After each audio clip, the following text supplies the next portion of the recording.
rebooted, Bangernomics, rebooted, Bangernomics, rebooted, Bangernomics, rebooted, Bangernomics, rebooted, Bangernomics.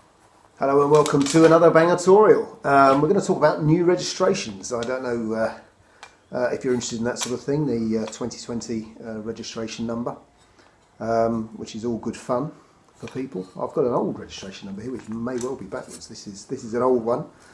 Comes from a motorbike. I don't know, it might be worth something these days. I don't know.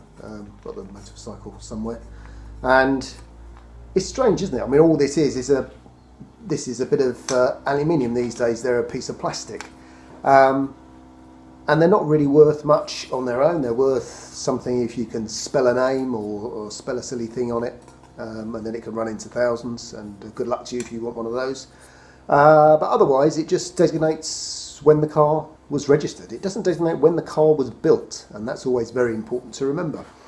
But essentially, if you buy a brand new car, you get a new plate, and people go, wow, that's a new number plate. I don't know whether they do it as much as they used to in the old days when it was changed once a year compared to twice a year now.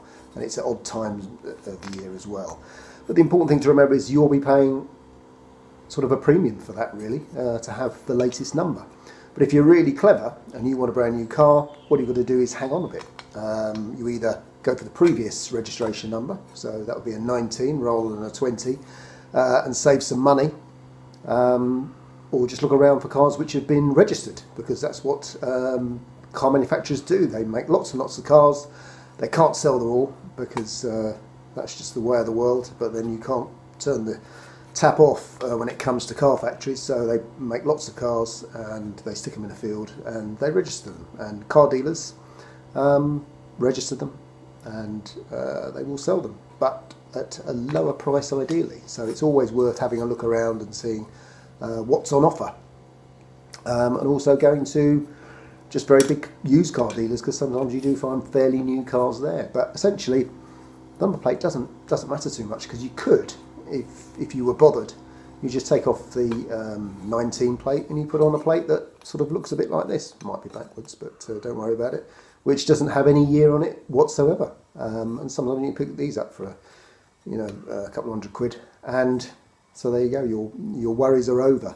Always the big problem with registration numbers, if you have personal ones, is people see you coming, and we don't always want that. Don't want to be remembered for the wrong reasons, but it's number plate recognition time now, and you're photographed how many times a day, who knows.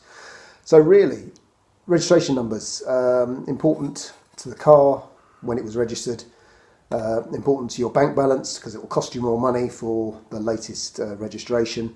But if you're wise and clever, you just hold on for a bit and just search around. You might find a car with a 20 plate which is lower than you thought, but maybe you should go for a 19 plate or an 18 plate or a 17 plate or even older.